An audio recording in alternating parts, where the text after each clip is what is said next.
سبيل الدموع سبيل مريح، تنهدى يا صاحي كي تستريح. أشهد أن لا إله إلا الله وحده لا شريك له، وأشهد أن محمدا عبده ورسوله. يا أيها الذين آمنوا اتقوا الله حق تقاته ولا تموتن إلا وأنتم مسلمون. يا أيها الناس اتقوا ربكم الذي خلقكم من نفس واحدة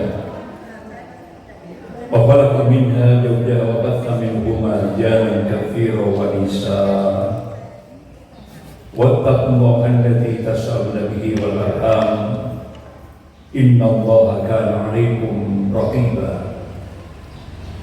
يا أيها الذين آمنوا اتقوا الله وقولوا قولا سديدا يصلح لكم أعمالكم ويغفر لكم ذنوبكم، ومن يطع الله ورسوله فقد فاز فوزا عظيما.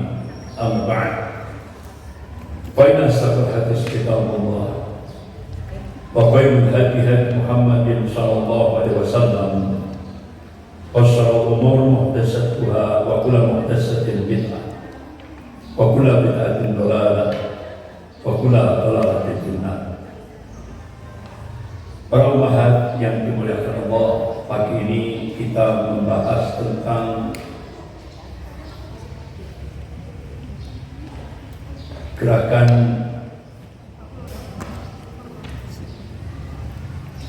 yang menyelisih ad-dinul Islam, yaitu ad-dinul haq, sebagaimana sahabat Rasulullah Hudzaifah bin Yaman radhiyallahu anhu, beliau bertanya kepada Rasulullah, "Ya Rasulullah, apakah setelah al-haq akan muncul kebatilan?" Qala na'am, ya, akan muncul. Kalian nanti akan menyaksikan qaumun yastannuna bi ghairi sunnati wa yaqtuna bi ghairi. Kalian nanti akan menyaksikan kelompok yang mengambil sunnah bukan dari sunnah Rasulullah, mengambil petunjuk bukan dari petunjuk Rasulullah SAW. Itulah yang sering kita sebut dengan aliran-aliran sesat. Sampai Majelis Ulama Indonesia Pusat mengeluarkan 10 kriteria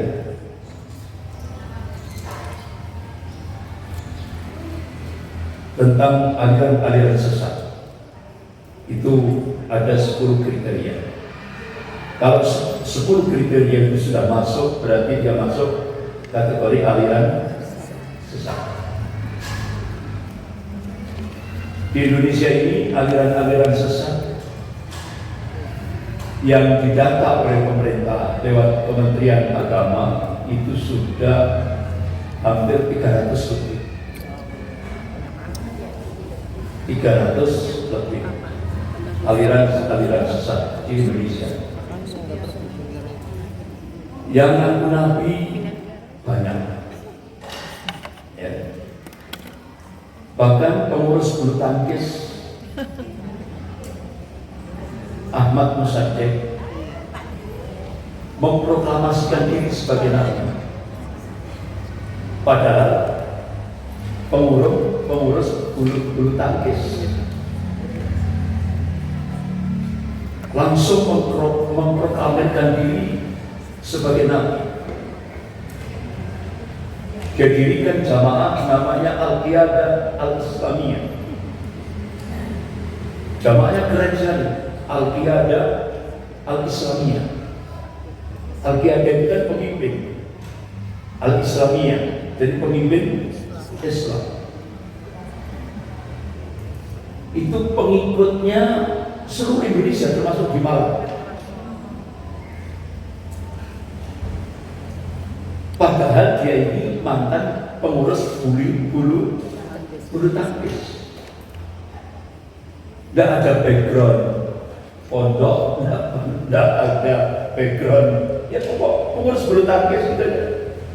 Namanya Ahmad Musaddiq. Itu banyak pengikutnya sampai di Malang, Surabaya banyak pengikutnya. Yang menjadi pertanyaan kita, kenapa kok banyak pengikutnya? Ternyata dibiayai oleh intelijen Amerika Serikat, CIA. Jadi pakai dolar.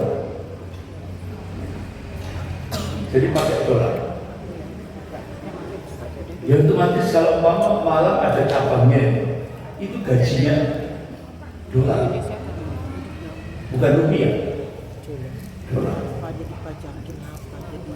Akhirnya Majelis Ulama Sumatera Barat minta kepada pemerintah pusat untuk diajukan ke pengadilan. Kan di pemerintah itu kan ada pakem dari Menteri Dalam Negeri, terus Menteri Kejaksaan, hakim dan semuanya. Jadi ada anggota pakem. Akhirnya Ahmad Musaddiq dituntut 5 tahun penjara. 5 tahun penjara. Nah, setelah dituntut 5 tahun penjara, otomatis kan organisasinya dibubarkan oleh pemerintah.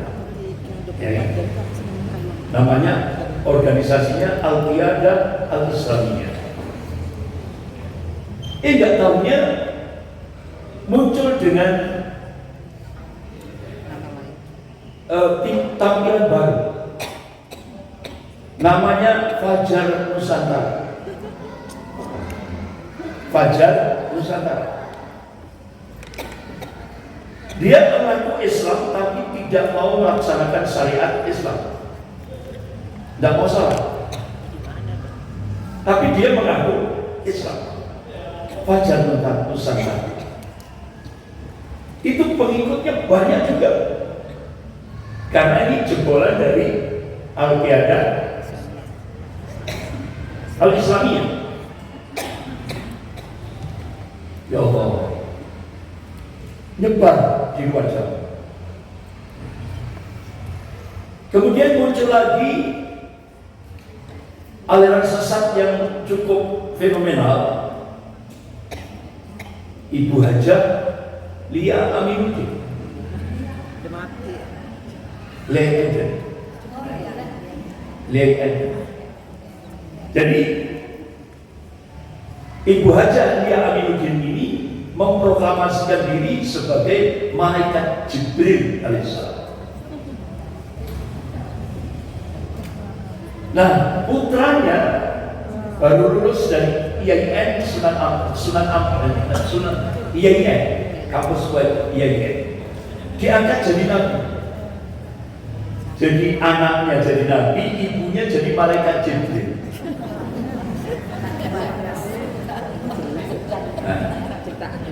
Nah, kira-kira Bu, jamaahnya banyak? Banyak se-Indonesia.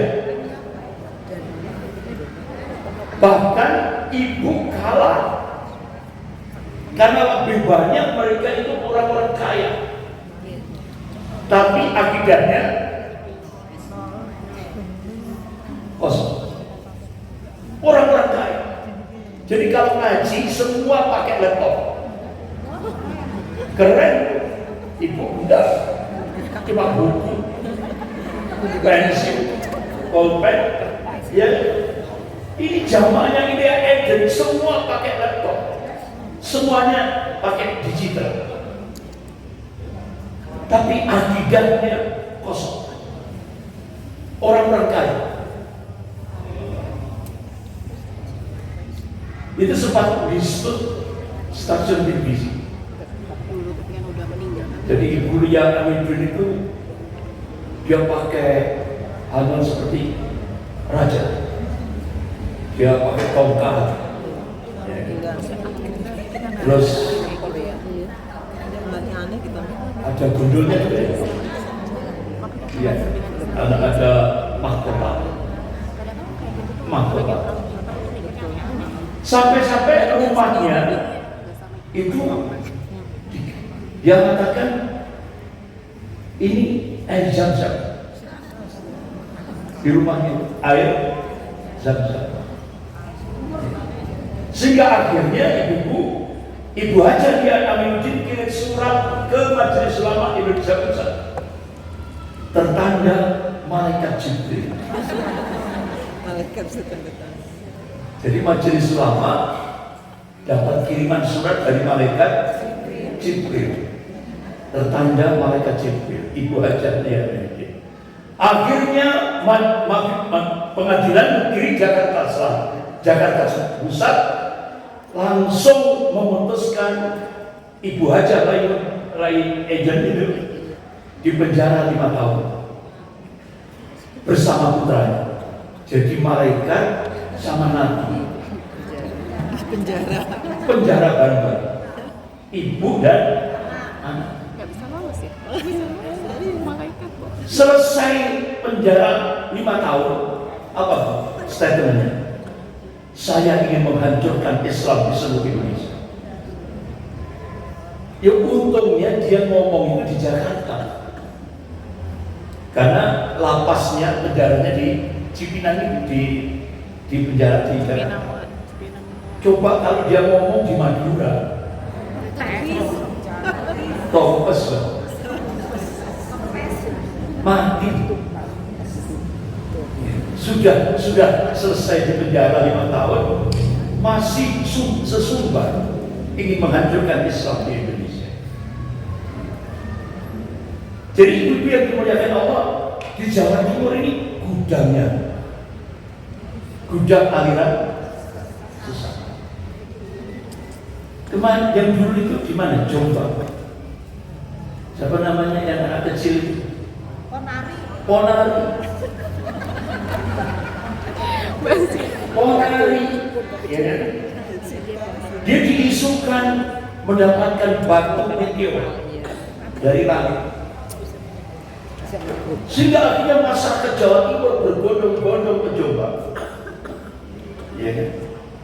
Jadi sampai akhirnya setiap tempat yang di situ ada air, itu batu meteornya itu dicelupkan. Itu semua percaya. Sementara Ponari sendiri ketika sakit nggak bisa mengobati.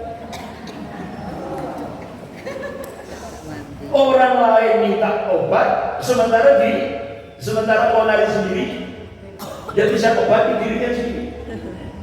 Itu dipercaya sampai berbondong-bondong masyarakat Jawa Timur ke Jombang. Ponari, fenomena Ponari. Ya. Tapi akhirnya tenggelam.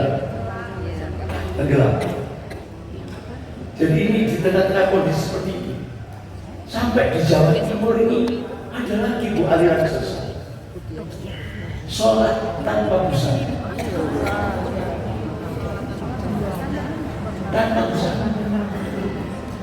Jadi mudah. Itu laki perempuan. Ya ada, pengikutnya nggak ada. Ini kan namanya aliran setan. Jadi di Jawa Timur ini luar biasa. Makanya ibu yang dimuliakan Allah, ya Rasulullah SAW sudah kabarkan nanti semakin akhir zaman akan muncul qaumun yastannuna bighairi sunnati wa yahduna bighairi hadi. Kelompok yang mengambil sunnah bukan dari sunnah Rasulullah, mengambil petunjuk bukan dari petunjuk Rasul. Bahkan kata Rasulullah nanti di akhir zaman ada 30 orang yang akan mengakunya sebagai nabi. Padahal Allah sudah mengabarkan Rasulullah itu khataman nabiyyin, penutup para nabi. Jadi Bu, kalau sudah ayatnya sudah jelas, Rasulullah itu penutup para nabi. Walaupun nanti 30.000 orang menyatakan nabi, ibu gak usah percaya. Tapi anehnya Bu, ini belum mengaku nabi. Masyarakat Indonesia itu percaya betul. Siapa? Mama Lora.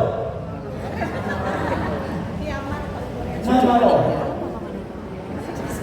Itu ya Allah, banyak yang percaya. Banyak yang percaya Mama Lora. Jadi sampai Mama Lora itu memberikan statement di media. Nanti bulan Desember, tanggal 12 Desember, bulan Desember tahun 2012, ya 2012, jam 12 akan terjadi kiamat. Nah itu banyak yang percaya. Tidak tahunya Mama Lora mati duluan. Coba yang ngeramal mati duluan. Nah, itu banyak yang percaya. Sehingga sampai akhirnya saya nggak habis mikir. Di mana ya? Di tempatnya Ustaz Rifki. Kasimbon. Ya Kasimbon. Kasimbon, daerah Kasimbon. Itu ada pondok pesantren nampung orang-orang yang percaya bahwa 2012 bulan Desember tanggal 12 jam 12 akan terjadi kiamat. Akhirnya orang-orang Sumatera, orang-orang Kalimantan, orang-orang Sulawesi jual rumahnya, dijual semuanya, pindah ke Kasimbon. Pindah sampai akhirnya stasiun televisi TV One itu langsung mencoba datang ke sana, diwawancarai. Apa persiapan untuk kiamat? Ikan asin. Sama apa lagi? Beras. Ya. Coba Bu, dia percaya. Kenapa orang-orang Sulawesi, Sumatera, Kalimantan pindah ke Kasimbon? Kalau sudah kiamat terjadi, kan semuanya kena, termasuk Kasimbon kan? Ini hilang akalnya untuk keselamatan di Kasimbon. Sehingga akhirnya di stasiun televisi TV One ikan asinnya banyak sekali. Ikan asin, beras, sampai akhirnya orang-orang jual rumahnya, akhirnya dia bikin beda-beda itu jadi rumah di pondok pesantren. Itu yang percaya. Ya sampai akhirnya yang ngeramal Mama Lora mati duluan. Nah inilah ibu-ibu kondisi umat akhir zaman. Jadi kondisi umat akhir zaman. Makanya pagi hari ini ibu saya ajak untuk dari aliran-aliran sesat yang ada di Indonesia ini, yang 300 lebih, itu yang paling berbahaya. Ini satu ini, namanya Syiah. Ini yang paling berbahaya, yang perlu diketahui bersama. Karena apa, ibu-ibu, terutama di kampus-kampus elit, Universitas Brawijaya, pokok kampus-kampus ternama, itu banyak mahasiswa-mahasiswinya terjerat akidah Syiah dengan alasan daripada zina, akhirnya dia pakai nikah mut'ah, nikah kontrak, nikah mut'ah. Sampai-sampai di beberapa kampus-kampus ternama Universitas Indonesia, ya kan, ITB, pokoknya kampus-kampus terkenal. Itu contoh di Bandung. Itu ibu-ibu dia pakai jilbab sempurna. Akhirnya dia datang ke seorang dokter. Dan dokternya itu sampai sekarang masih ada. Diminta untuk periksa. Hanya diperiksa. Setelah diperiksa, dokternya kaget. Loh, kenapa Mbak kena penyakit sifilis? Padahal dari kampus ternama. Akhirnya dokternya malah dimarahi. Mau periksa Anda? Dokternya dimarahi. Lupa, dokternya ini tanya, kenapa Mbak kena penyakit sifilis? Akhirnya ngomong, saya ikut aliran Syiah. Dan ternyata di Indonesia ini banyak. Jadi salah satu aliran Syiah ini dia punya keyakinan kalau dia menikah mut'ah sampai 4 kali dengan laki-laki yang berbeda, itu dia derajatnya seperti Nabi. Keren banget. Derajatnya seperti Nabi. Nah itu banyak di kampus-kampus. Nah kalau itu teliti di UB juga ada. Di kampus-kampus ternama. Dia masuk ke mahasiswa-mahasiswa dengan alasan tadi daripada zina. Dia pakai nikah mut'ah. Nikah mut'ah itu tanpa wali, tanpa saksi, dan tanpa, ya istilahnya waktunya ditentukan, seumpama seminggu ya seminggu selesai, sebulan selesai. Itu namanya nikah mut'ah. Sehingga akhirnya ibu yang dimuliakan Allah, dokter ini tadi kaget. Ternyata di Indonesia sudah termasukkan seperti ini. Nah sekarang ibu-ibu, kita coba apa sih hakikatnya Syiah? Gerakan dan pemikirannya. Kita coba. Apa itu Syiah? Ibu-ibu yang dimuliakan Allah, Syiah itu berasal dari kata ya sa'a yasi'u syi'atan, artinya pengikut atau pendukung.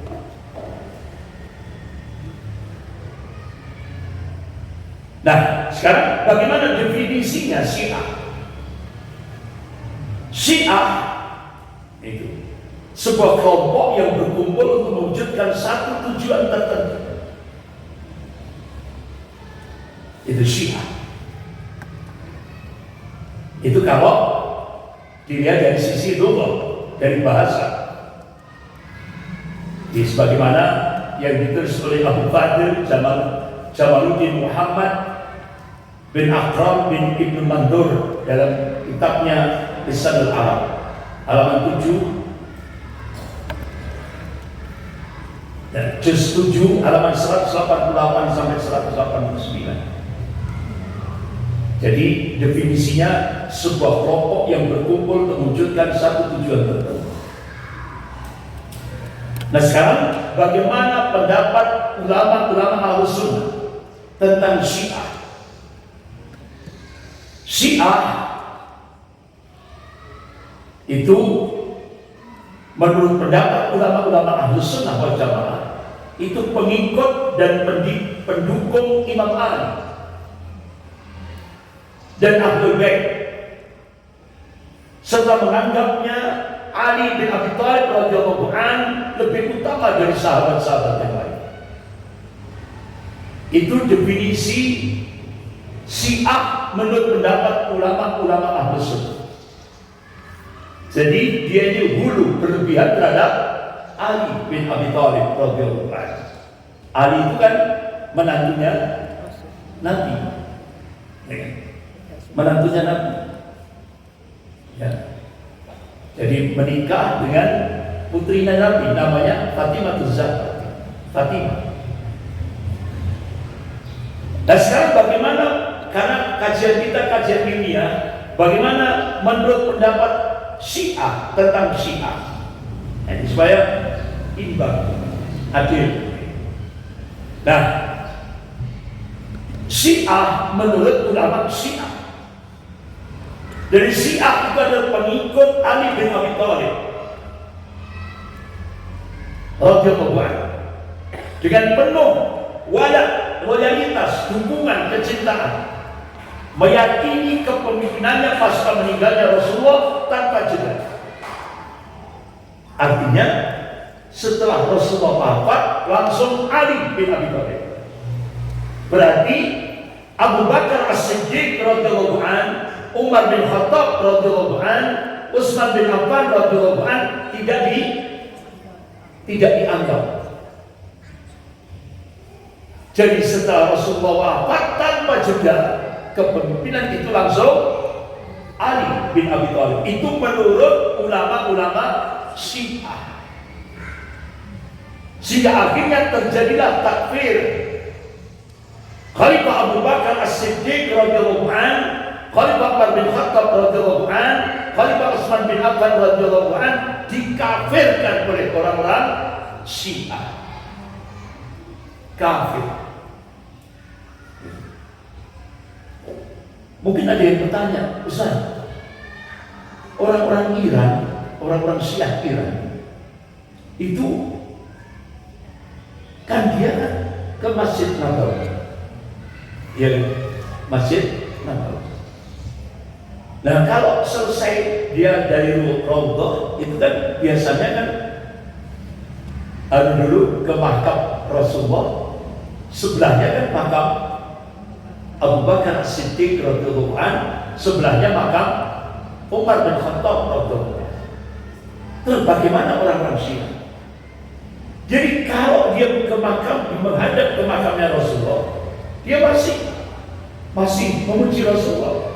Tapi kalau sudah bergeser ke makamnya Abu Bakar As-Siddiq radhiyallahu an dan Umar bin Khattab radhiyallahu an, orang-orang Syiah ini melaknat, mengucapkan ucapan laknat, dikafirkan Abu Bakar dan Umar. Itulah orang Syiah. Jadi orang-orang Syiah itu menolak kepemimpinan Abu Bakar As-Siddiq radhiyallahu an, Umar bin Khattab radhiyallahu an, Utsman bin Affan radhiyallahu an. Yang dijadikan sebagai pemimpinnya adalah Ali bin Abi Thalib radhiyallahu an.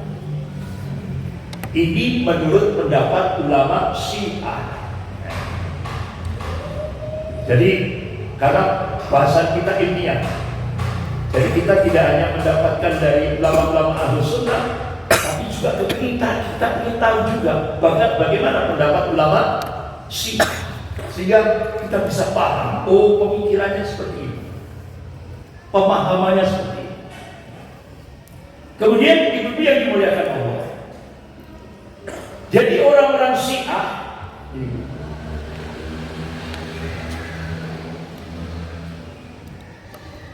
kalau ini kepemimpinan menurut ulama Ahlus Sunnah, setelah Rasulullah wafat diganti oleh Khalifah Abu Bakar As-Siddiq radhiyallahu anhu. Bahkan ibu tahu sendiri kan, pemakaman Rasulullah SAW sampai tertunda.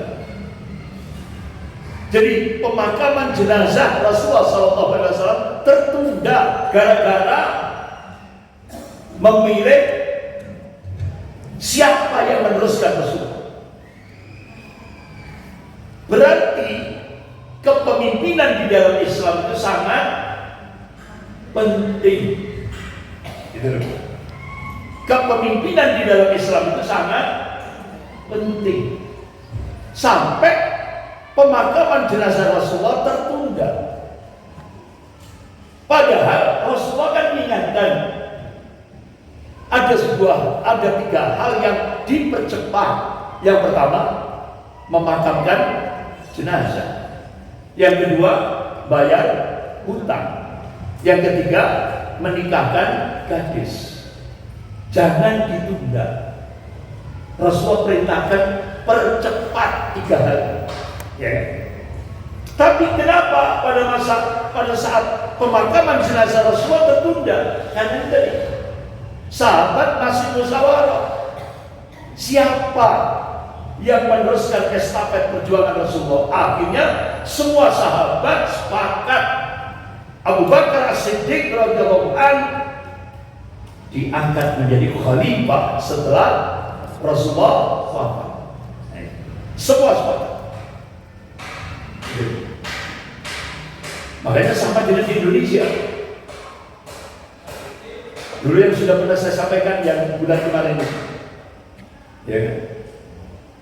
Jadi kata Panglima TNI Pak Jenderal Gatot Nurmantio waktu beliau jadi Panglima, Cina untuk membeli Indonesia cukup menyiapkan 50 triliun. Indonesia sudah dibeli. Cukup dengan 50 triliun. Nah akhirnya ketika saya dipanggil Pak Gatot di sebuah hotel di Surabaya, Pak Jenderal, 50 triliun itu untuk siapa?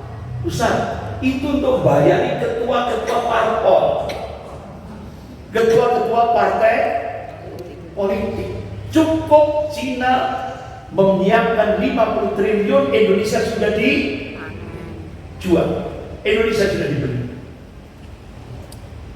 Tapi untuk menghadapi Anies Baswedan, Cina menyiapkan dana 500 triliun.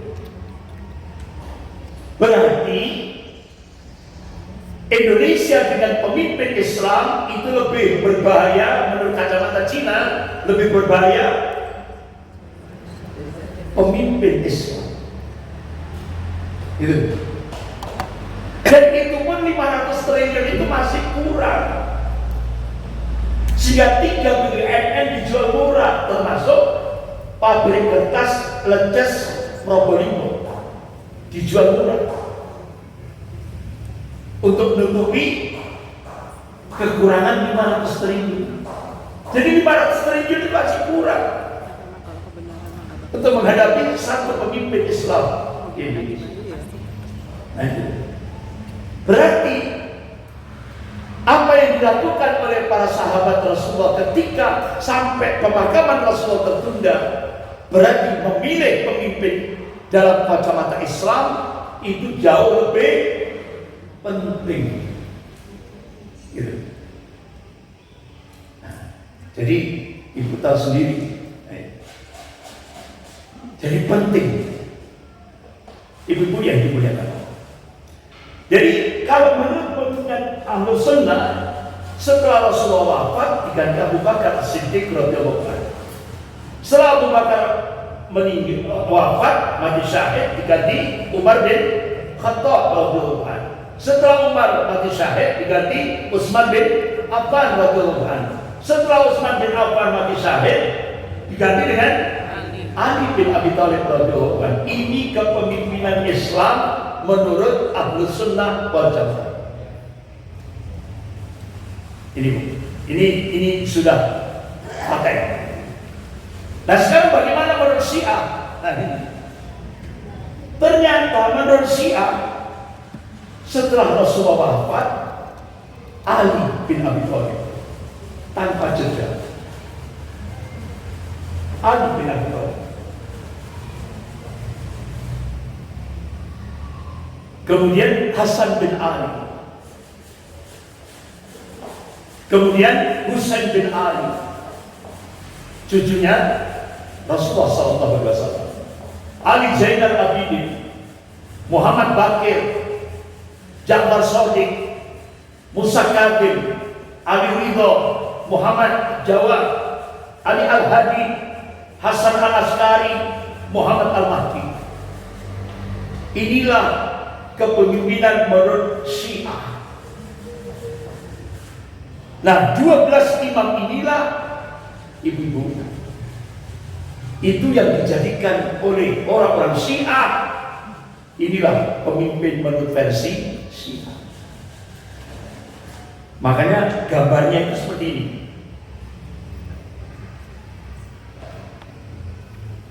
Nah ini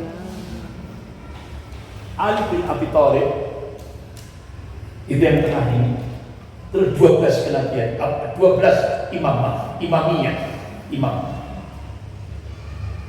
Ini yang diyakini oleh orang-orang Syiah. Dia punya keyakinan seperti ini. Dan dia menolak kekhalifahan Abu Bakar As-Siddiq radhiyallahu anhu, Umar bin Khattab radhiyallahu anhu, Utsman bin Affan radhiyallahu anhu. Nah, ibu-ibu yang dimuliakan Allah. Nah, inilah akidah Syiah. Nah, sekarang balik lagi. Ternyata ibu-ibu, di dalam Syiah sendiri itu ada aliran-aliran, muncul aliran-aliran baru.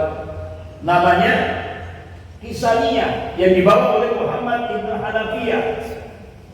Terus Zaidiyah itu yang dibawa oleh Zaid bin Zaid. Itu yang sekarang ini ada di Yaman. Yang ibu dengan Houthi. Nah, Houthi yang Yaman. Nah, Syiah Zaidiyah ini tidak sampai mengkafirkan sahabat Yaman. Yang di Yaman nggak sampai mengkafirkan sahabat.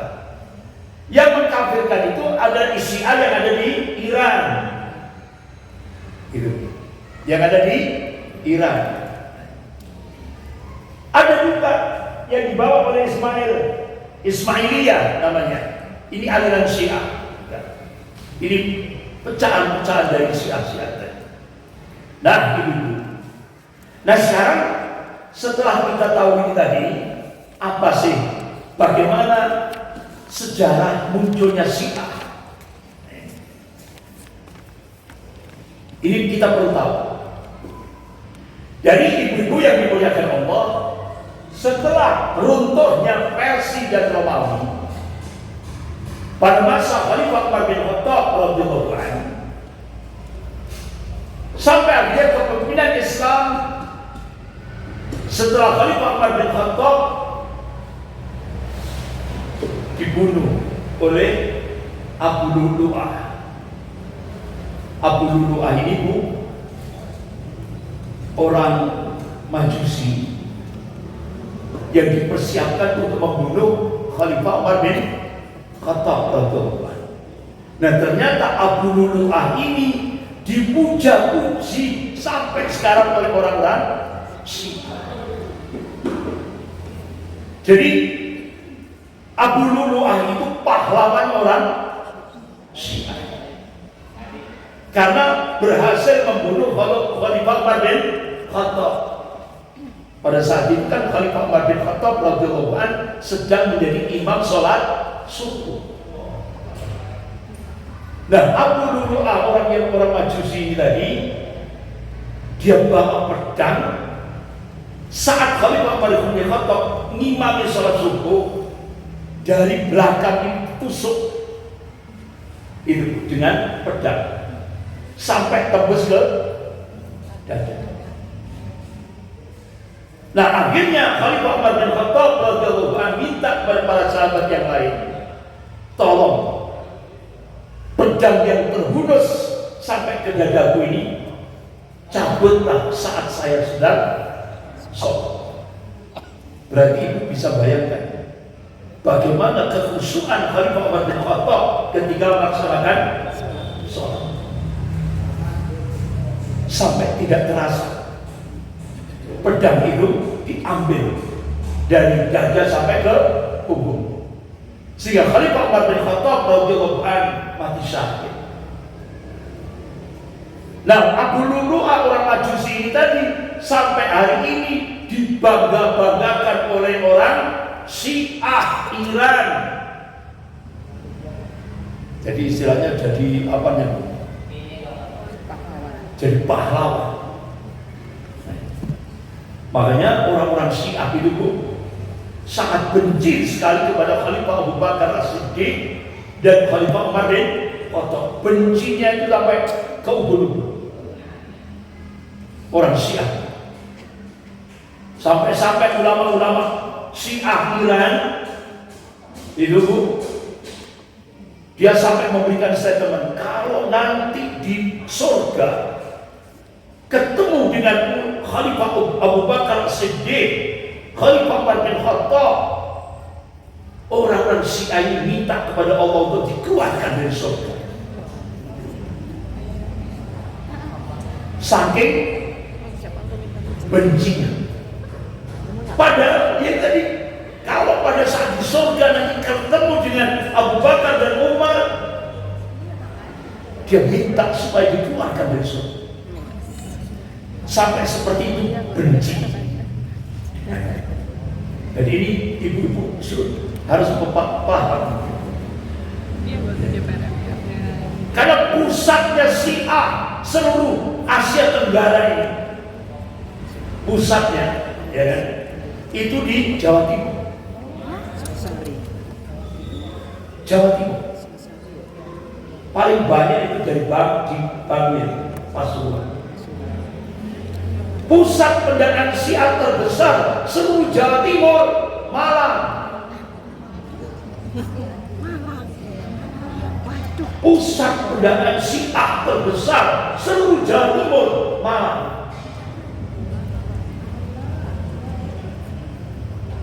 Jadi orang-orang Syiah itu punya lembaga, orang-orang Syiah di Malang ini punya lembaga pendidikan namanya Al-Kautsar. Al-Kautsar yang ada di Pandanwangi. Dan orang-orang Syiah ini punya lembaga pendidikan Al-Kautsar SMA itu di Araya.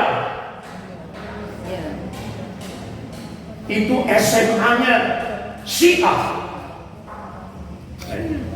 di Araya,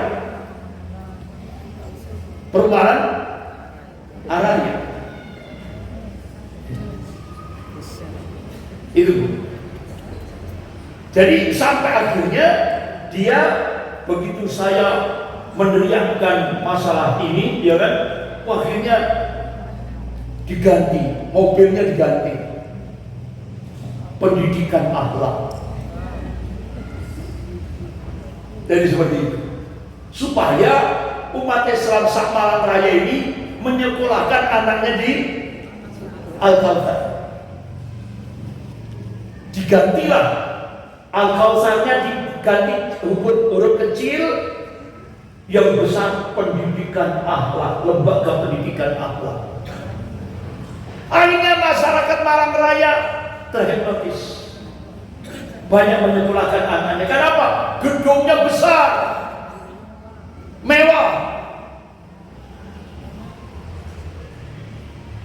tapi ternyata mereka dididik untuk membenci Khalifah Abu Bakar As-Siddiq radhiyallahu anhu, Umar bin Khattab radhiyallahu anhu. Bahkan Ummahatul Mukminin Aisyah radhiyallahu anha itu paling dibenci oleh orang-orang Syiah. Jadi orang-orang Syiah di Malang ini paling benci terhadap Aisyah radhiyallahu anha. Jadi orang-orang Syiah di Malang ini kalau menyebut istrinya Rasulullah SAW Aisyah itu lunti. Astagfirullah. Ini banyak tuh di Malang. Pusat pendanaan Syiah terbesar itu Malang. Ini makanya ibu-ibu saya berkata, mereka benar-benar sampai akhirnya ibu-ibu kepala sekolah SMP dikumpulkan di Batu. Nah, ternyata kepala sekolah SMP Al-Kautsar ikut ditanya, kenapa Anda menolak bos? Dan biasanya dari pemerintah dapat bos. Karena kami sudah mendapatkan bantuan dari Iran, kami tidak perlu lagi bos, dana bos. Karena kami sudah disupport dari Iran itu 1 miliar rutin.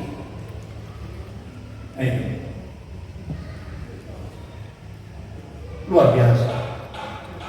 Bahkan ibu-ibu kalau ada karyawan-karyawan di Al-Kautsar, jadi dia jadi karyawan yang cukup lama gitu, habis itu tobat gitu, mau keluar dari yang ini, dia langsung kena salam tempel.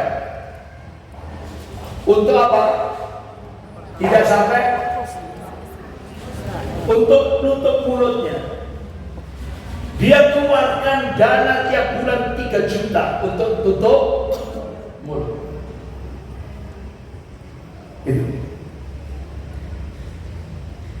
Nah ini tempatnya di Padanwangi, Araya.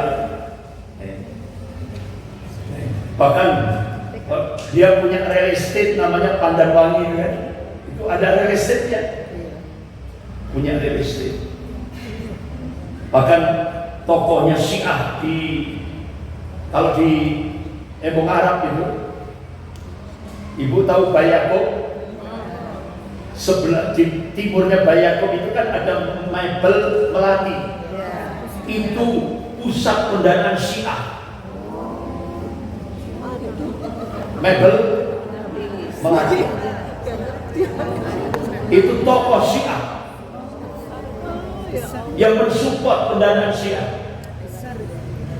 Mebel Melati dan punya cabang di Legend Sutoyo. Iya benar. Mebel Melati. Iya. Legend Sutoyo besar.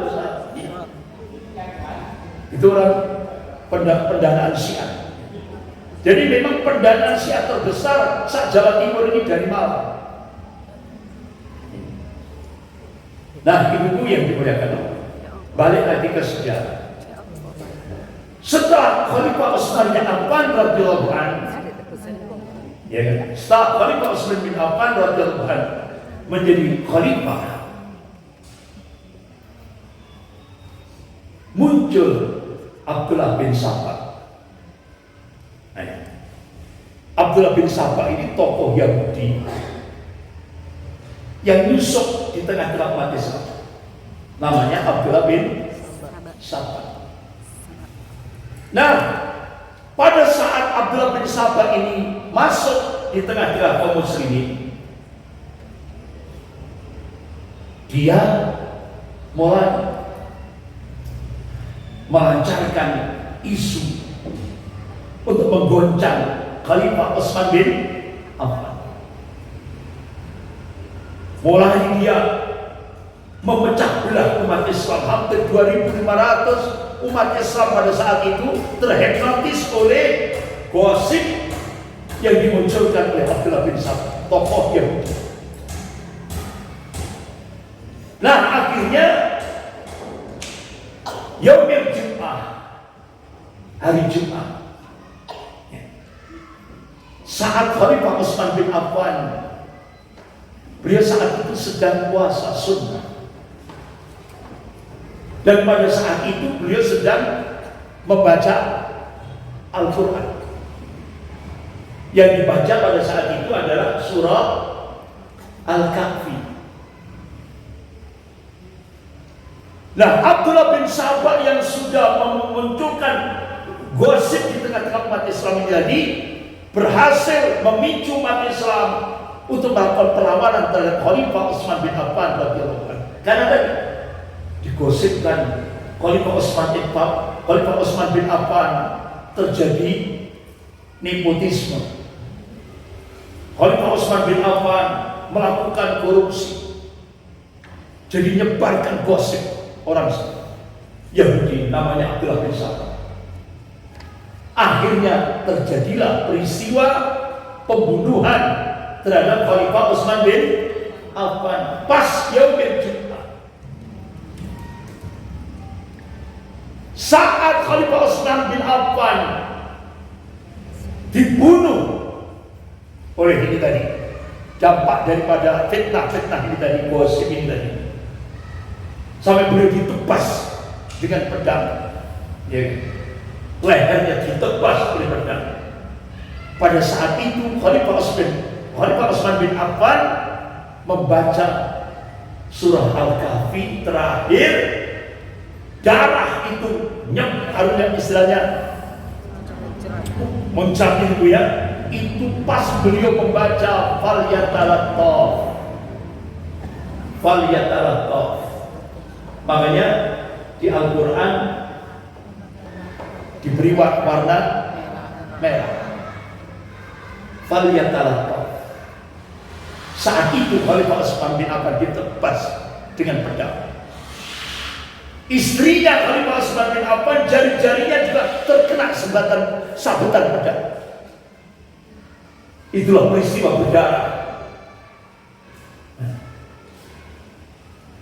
Dampak daripada fitnah yang dikembangkan oleh orang Yahudi namanya Abdullah bin Saba. Akhirnya ibu-ibu yang dimuliakan Allah, kekhalifahan berganti kepada Ali bin Abi Thalib. Nah, akhirnya apa kebijakan Khalifah Ali bin Abi Thalib radhiyallahu anhu? Abdullah bin Saba ternyata meneruskan gosipnya, tidak berhenti, memecah belah umat Islam. Akhirnya apa bukti yang dimunculkan oleh Abdullah bin Saba? Kepemimpinan yang sah setelah Rasulullah itu bukan Abu Bakar, Umar, dan Utsman, tapi Ali bin Abi Thalib. Bahkan Abdullah bin Saba menyatakan Ali adalah Tuhan. Gitu. Akhirnya Khalifah Ali bin Abi Thalib langsung mengambil kebijakan Abdullah bin Saba dibuang keluar, sampai akhirnya dibuang ke Madain. Madain itu Iran. Jelas bu, ini sejarahnya. Nyampe ke Madain Iran, Abdullah bin Saba yang tadi dibuang oleh Khalifah Ali bin Abi Thalib ke Madain. Nah, di Iran itu, di sana kan banyak tokoh-tokoh Majusi yang benci terhadap umat Islam. Akhirnya Abdullah bin Saba ketemu dengan tokoh-tokoh Majusi, lahirlah Syiah. Jadi pembenci Islam dengan yang dendam dengan umat Islam ketemu. Jadi tumbuh ketemu tutup. Krok. Lahirlah Syiah. Jadi tempat lahirnya Syiah itu sampai sekarang di Iran. Pusatnya Syiah seluruh dunia ini adalah Iran. Itu. Nah, ibu-ibu yang dimuliakan Allah, itulah sejarahnya. Lahirlah Syiah Iran. Nah, dari Syiah Iran ngembang seluruh Indonesia, seluruh dunia, termasuk Indonesia. Ya, yang waktu itu disupport oleh Yahudi, ya kan? Makanya Iran, Yahudi, Amerika itu sekutu. Jadi Iran yang memunculkan Iran itu saat Yahudi, ya kan? Makanya Iran, Yahudi, Amerika, podoai, klop, ke sumbu apa, sumbu ketutup gitu, ya itu. Makanya sekarang Allah punya makar. Israel diserang oleh Iran. Itu makarnya Allah. Pusat kezaliman dengan pusat kezaliman dibenturkan oleh Allah. Itu. Kenapa? Allah sudah berfirman, A'udzubillahi minasyaitonir rajim. Wa kadzalika nawami ba'dadh dhalimina ba'dha bima kanu yaksibun. Yang demikian ini kata Allah, aku jadikan sebagian orang zalim dengan sebagian orang zalim saling tentu. Oleh karena itu ulama Ahlus Sunnah wal Jamaah minta kepada umat Islam, kalau Iran sudah perang dengan Israel, umat Islam seluruh dunia termasuk Indonesia wajib mengucapkan kalimat tahmid, alhamdulillah. Gak perlu dukung Iran, cukup alhamdulillah.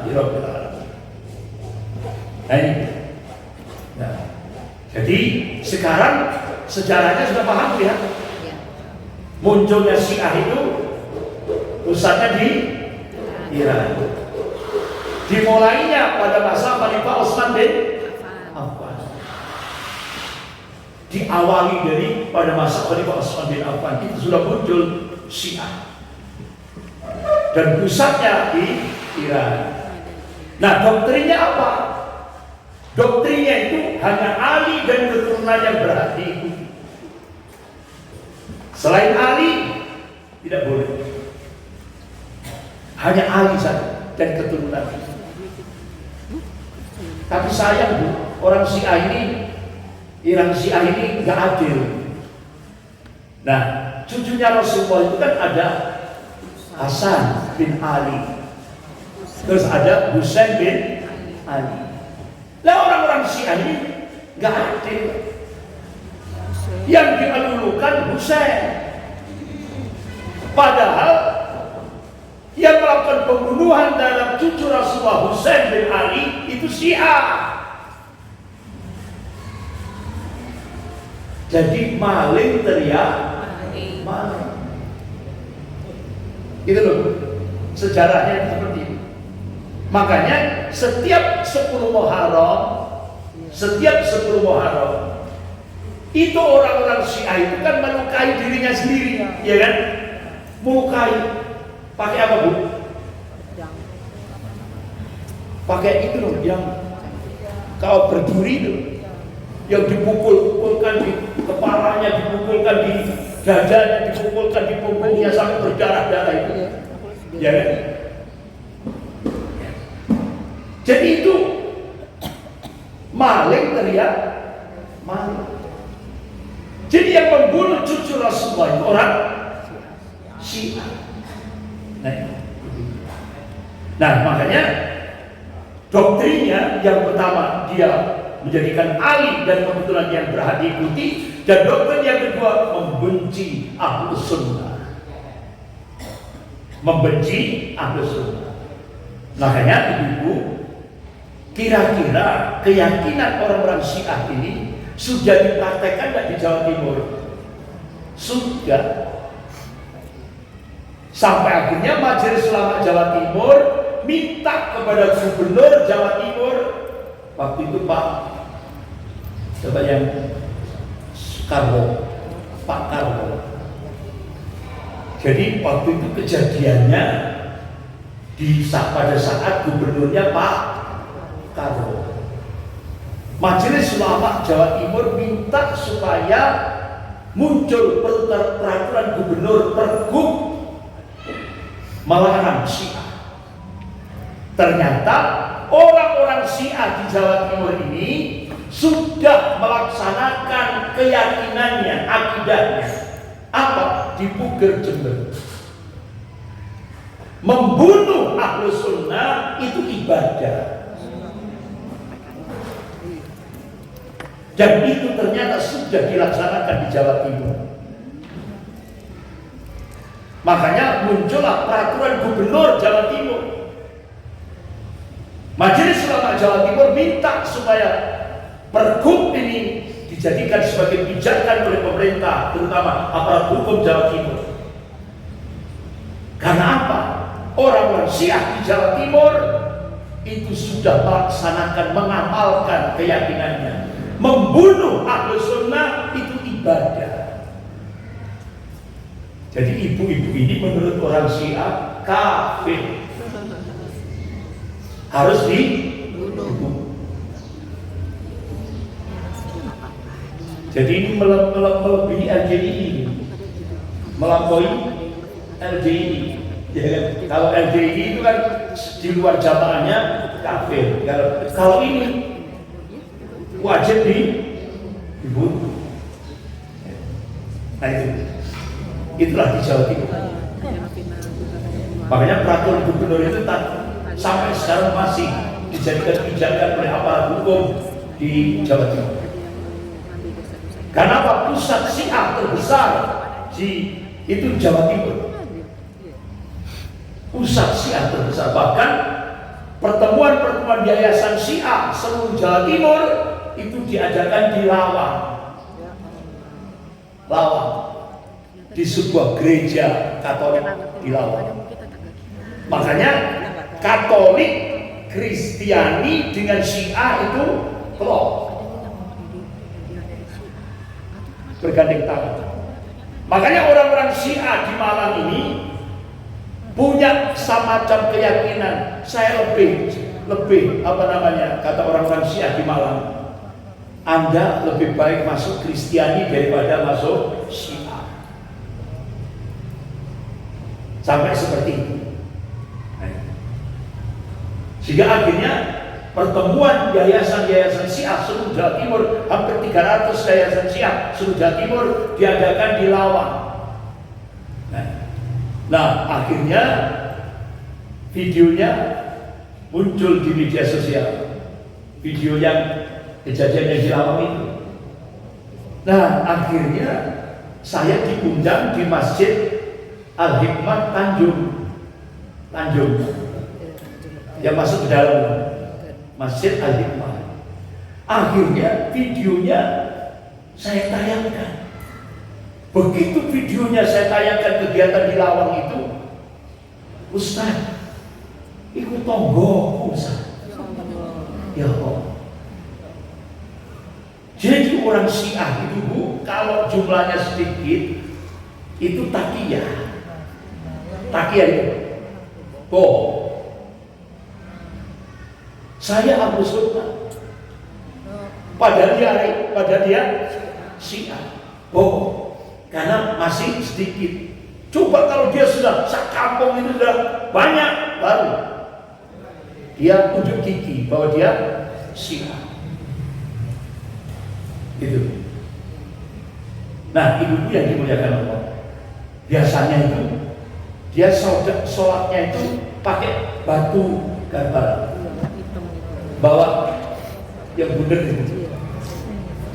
itu sholatnya.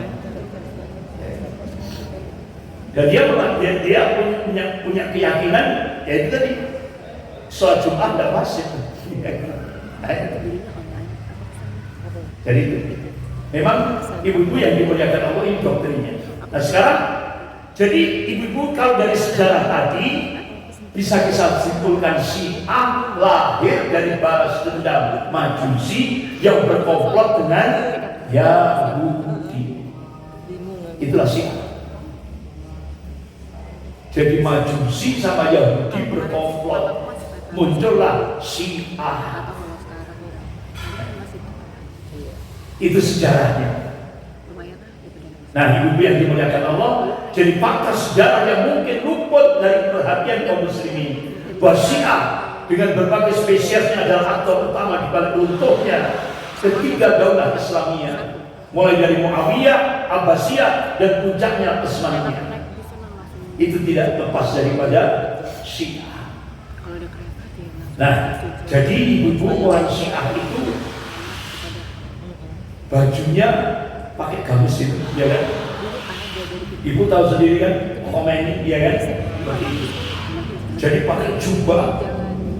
Jadi, tapi sejarah hitam dan pengkhianatan Syiah terhadap umat Islam dan kaum muslimin itu benar-benar sejarah yang tidak bisa dihapus. Jadi di depan seakan-akan seperti ulama besar gitu ya, tapi di belakang yang menusuk umat Islam. Itulah hakikat Syiah. Nah, ibu-ibu yang dimuliakan Allah, Indonesia harus mengambil pelajaran dari sejarah pengkhianatan Syiah Rafidhah.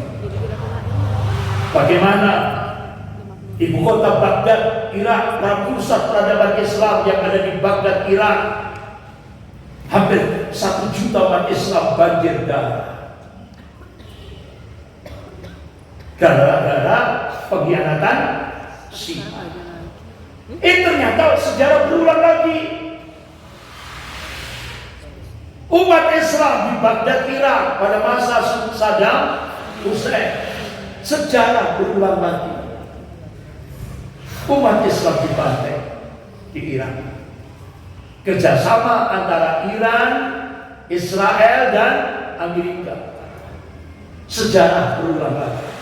Hampir 70.000 kaum muslimin yang ada di Irak dibantai dengan cara yang sangat nyata. Ibu-ibu yang dimuliakan Allah. Jadi Syiah itu mengkafirkan para sahabat, mencela ahli sunnah. Jadi Syiah itu mulutnya ngaku pencinta ahlul bait, ya kan?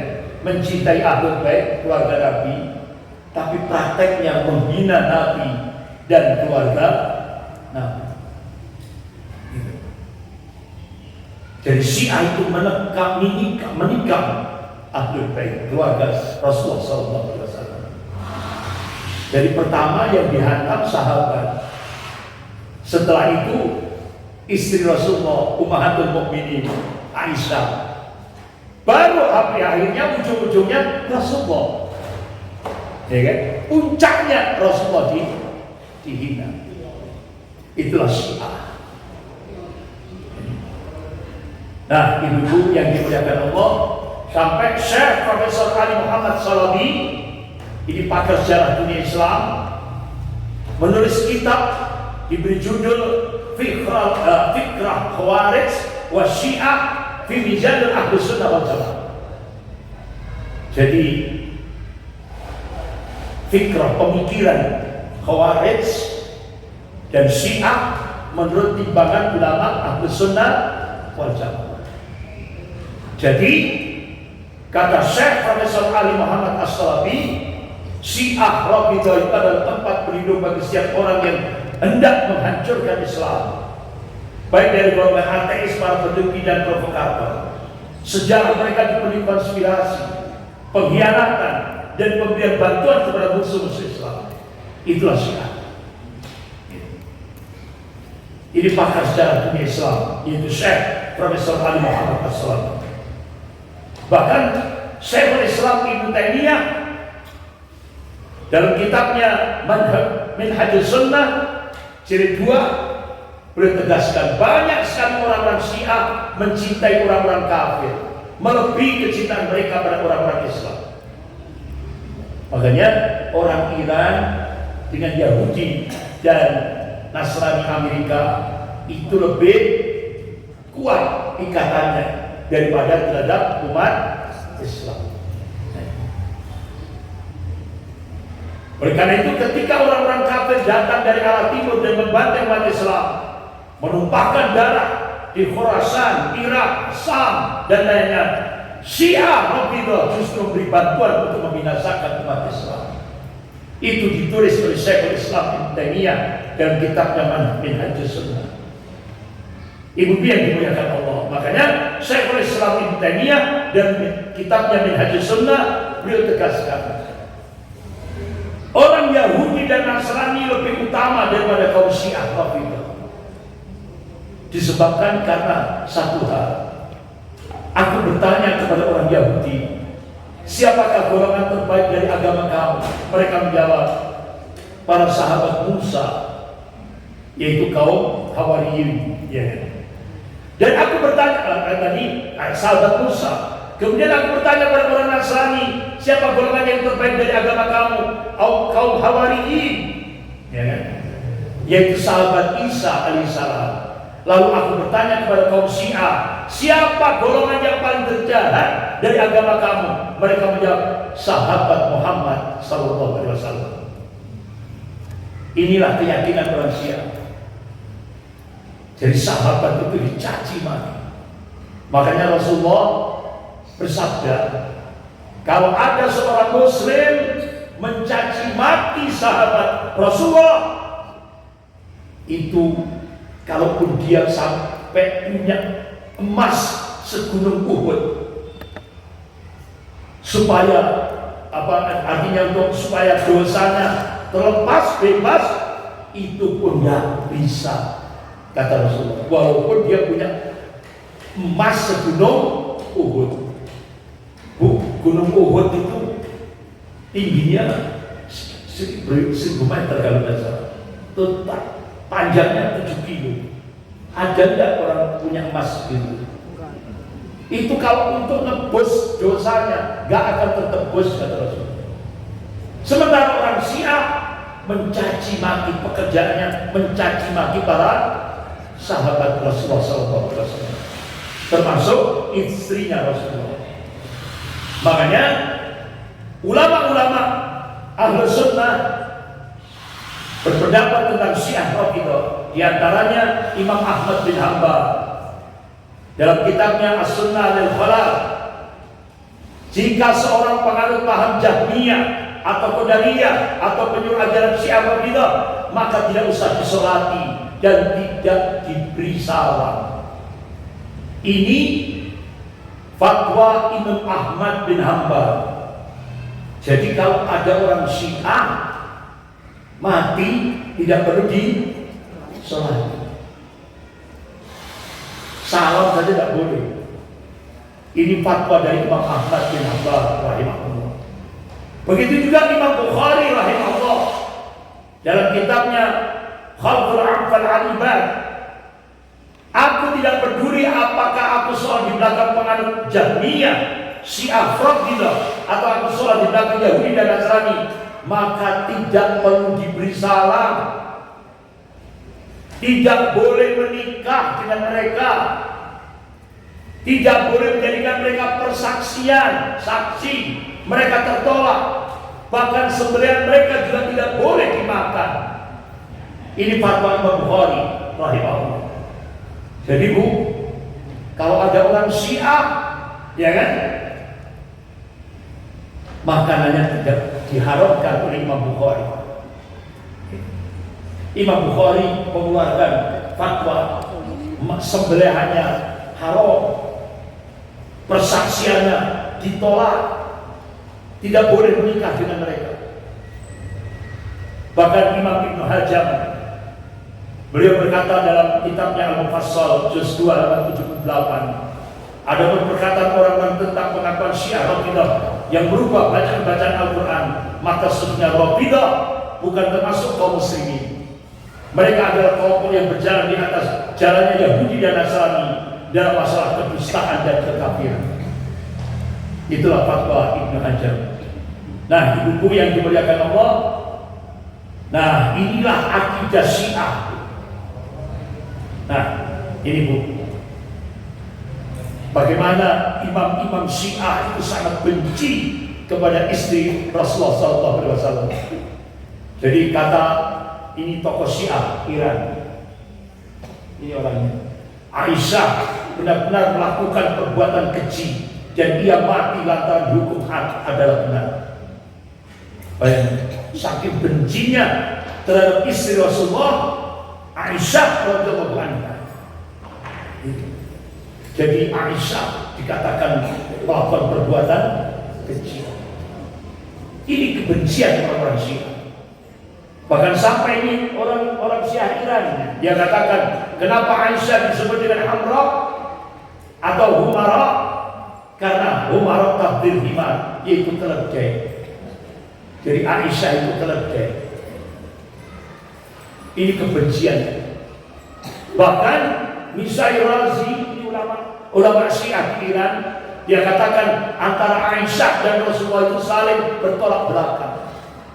Karena Rasulullah engkau letakkan di atas kepalamu dan Aisyah di bawah sepatumu, atau Aisyah engkau letakkan di atas kepalamu dan Rasulullah engkau letakkan di bawah sepatumu, maka kami pilih yang mana? Maka kamu pilih yang mana di antara hal tersebut? Coba Bu. Akhirnya ujung-ujungnya Rasulullah dan Aisyah dibenci oleh orang-orang Syiah. Ini akidah mereka. Ibu-ibu yang dimuliakan Allah. Bahkan orang-orang Syiah punya keyakinan melaknat, mendoakan laknat kepada para sahabat Rasulullah itu yang paling afdal, yaitu saat buang air kecil di toilet. Saking bencinya kepada sahabat Rasulullah dan Aisyah radhiyallahu anha. Makanya Bu, kalau ibu kepingin tahu orang Syiah, itu hati-hati Bu, mereka itu takiyah. Kalau ibu tanya, "Jeng, sampean cinta enggak pada Aisyah radhiyallahu anha?" Kalau dia, "Oh saya cinta sama Aisyah," itu biasanya takiyah, bohong. Padahal kenyataannya orang Syiah itu benci kepada Aisyah radhiyallahu anha. Jadi nggak ditampakkan, karena biasanya rata-rata mereka karena jumlahnya sedikit, mereka takiyah. Mereka muji sahabat, muji Ummahatul Mukminin. Tapi kalau dia sudah berkelompok, ya kan, sudah dengan kelompok jamaahnya, mereka akan mencaci maki para sahabat, termasuk Ummahatul Mukminin, yaitu Aisyah radhiyallahu anha. Nah, inilah ritual melaknat para sahabat Rasulullah. Sehingga ibu-ibu yang dimuliakan Allah, sebagai kesimpulan, akidah dibalik kejahatan Syiah. Ini kesimpulannya. Jadi menurut Syiah, Roh, Allah, Nabi, dan imam mereka tidak sama dengan Ahlus Sunnah. Jadi Allahnya Ahlus Sunnah dengan Allahnya Syiah beda. Nabinya Syiah dengan nabinya Ahlus Sunnah beda. Imamnya orang Syiah dengan imamnya orang Ahlus Sunnah beda. Ini kesimpulan. Yang kedua, Syiah memvonis kafir bagi orang yang tidak beriman terhadap Isna Asy'ariyah 12 imam. Makanya Ahlus Sunnah kafir. Itu menurut orang Syiah. Yang ketiga, Syiah mengkafirkan semua kaum muslimin tanpa kecuali. Semua umat Islam Ahlus Sunnah kafir.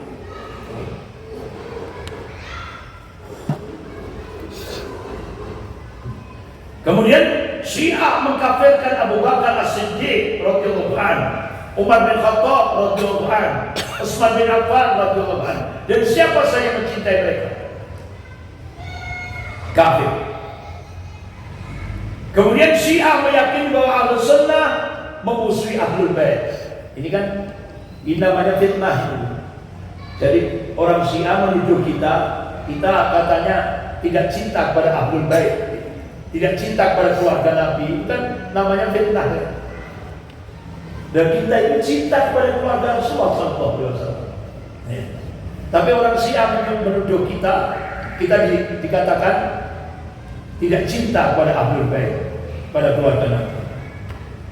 Kemudian Syiah mengkafirkan Ummahatul Mukminin Aisyah. Jadi Aisyah itu kafir, itu menurut orang Syiah. Padahal itu, Masya Allah, dengan Allah munculkan Aisyah radhiyallahu anha, berapa hadis, ya kan, dari Aisyah, ya kan. Nah, bahkan sampai ibu-ibu, bagaimana Rasulullah ya mandi junub, itu kan dari Aisyah radhiyallahu anha. Jadi benar-benar kita bersyukur dengan adanya Aisyah radhiyallahu anha, karena itu dibenci oleh orang-orang Syiah. Aisyah. Kemudian Syiah mengkafirkan penduduk Mekah, Madinah, dan Syam. Dari penduduk Mekah, Madinah, Syam kafir. Itu menurut orang Syiah. Dan keyakinan dan etika Syiah bahwa Ahlus Sunnah adalah najis. darah mereka, kehormatan mereka, harta mereka halal menurut orang Syiah. Makanya Bu, di Iran, ya kan, di Iran wanita-wanita Ahlus Sunnah sebelum digantung dia perkosa dulu. Kenapa? Orang Syiah mempunyai keyakinan kehormatan Ahlus Sunnah halalan thayyib. Makanya ibu tahu sendiri itu wanita-wanita Ahlus Sunnah yang ada di Iran sebelum digantung itu diperkosa dulu oleh orang-orang Syiah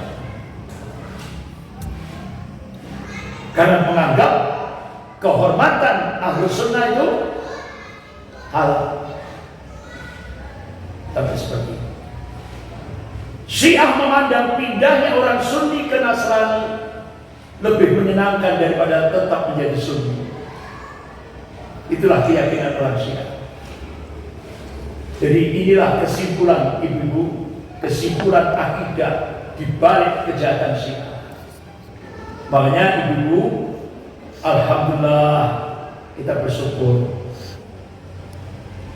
Amerika tahun 2018 itu dropping 3.000 orang-orang Syiah dari Iran dan Afghanistan ke Indonesia, hampir 3.000 orang. Nah itu semuanya dibiayai oleh Amerika dan Australia. Nah akhirnya ibu-ibu, saya mencoba, kayak waktu itu saya diundang Pertamina Balikpapan. Nah nyampe di sana hampir 10 hari safari berapa. Ada kesempatan saya langsung minta panitia untuk mengantarkan saya ke tempat penampungan orang-orang Syiah yang ada di Balikpapan. Alhamdulillah ketemu gedungnya. Nah saya tanya petugasnya, siapa yang membiayai orang-orang dari Iran dan Afghanistan? Siapa yang membiayai? Pusat pembiayaan terbesar dari Amerika dan Australia. Terus akhirnya saya tanya, itu yang bagian gizi itu berapa Amerika gajinya? Itu yang bagian gizi itu Amerika gaji tiap bulan 100 juta. Bagian gizi 100 juta rupiah per bulan. Bagian gizi ngatur gizi. Terus akhirnya saya tanya lagi, bagaimana kalau umpama sakit gitu, Ustaz, SOP-nya Amerika minta kalau orang-orang Syiah dan dari Iran dan Afghanistan yang ditampung di Balikpapan dari sakit gitu ya, wajib dimasukkan ke rumah sakit Siloam yang Jinsia dulu, Siloam. Dan saya tanya, penyakitnya apa? Korengan enggak? Wajib rumah sakit top di Balikpapan. Nah, akhirnya ibu-ibu, terakhir besoknya saya mau pulang, hanya saya minta kepada panitia untuk mengantarkan saya ke rumahnya yang bertanggung jawab kita. Alhamdulillah ketemu rumahnya. Ternyata rumahnya di depannya ada masjid, sehingga saya jagong di depan. Begitu selesai adzan masjid, adzan maghrib, beliau keluar. Langsung saya tanya, Pak, mohon maaf, ada pertanyaan saya yang belum terjawab. Mau saya tanyakan di gedung itu, khawatir ada penyadap. Akhirnya, Pak, kira-kira ujung-ujungnya 300 lebih pemuda-pemuda Syiah dari Iran dan Afghanistan ini, tujuan Amerika dan Israel itu untuk apa? Ustaz, 2018 akan terjadi yaitu revolusi Syiah di Indonesia, dan mereka ini otomatis akan dimasukkan untuk menjadi istilahnya penduduk Indonesia. Nah akhirnya alhamdulillah ibu-ibu, Terus sisanya kemana? 3.000 itu tadi. 300 lebih, 350 di Balikpapan, sisanya itu ditaruh di Sulawesi. Ditempatkan di hotel-hotel berbintang. Itu pembiayaan dari Australia dan Amerika. Akhirnya sampai di Malang, infonya, ya Allah, aparat Semarang Raya, baik Kodim, polisi, semua bergerak. Semuanya bergerak. Antisipasi revolusi Syiah di Indonesia. Karena Malang ini pusatnya. Alhamdulillah ternyata wa makar wallahu khairul makirin. Allah, mereka membuat makar tapi Allah balas makar mereka dan Allah sebaik-baik membuat makar. Iran terjadi chaos. Akhirnya revolusi Syiah di Indonesia gagal. Terjadi chaos di Iran. Alhamdulillah gagal. Padahal saat itu saya berpikir itu dari intel-intel dan Kodim, intel-intel dari Polresta, itu semua bergerak Semarang Raya. 2018, alhamdulillah gagal. Kenapa? Di Malang ini pusatnya. Ya, pusat pendanaannya Malang. Wakilnya seluruh. Saya sampai ketemu di sebuah masjid. Ini dari intel-intel dari Kodim itu semua bergerak semuanya. Alhamdulillah. Nah, dari sinilah ibu-ibu, alhamdulillah gagal revolusi Syiah di Indonesia. Alhamdulillah sekarang yang Syiah banyak masuk PDIP. Yang komunis banyak masuk ke PDIP juga. Jadi Syiah komunis gabung ke PDIP. Nah ini akhirnya setelah gagalnya revolusi Syiah gagal di Indonesia, alhamdulillah aparat benar-benar bersyukur karena pusatnya Iran. Nah, saya kira itu ibu-ibu karena waktunya sudah 10 menit ya kami untuk menyajikan diri untuk tanya jawab. Kita akhiri dengan bacaan hamdalah dan doa kafaratul majelis. Alhamdulillahirabbil alamin. Subhanakallahumma wa bihamdika asyhadu an la ilaha illa anta astaghfiruka wa atubu ilaik. Wabillahi taufiq wal hidayah. Wassalamualaikum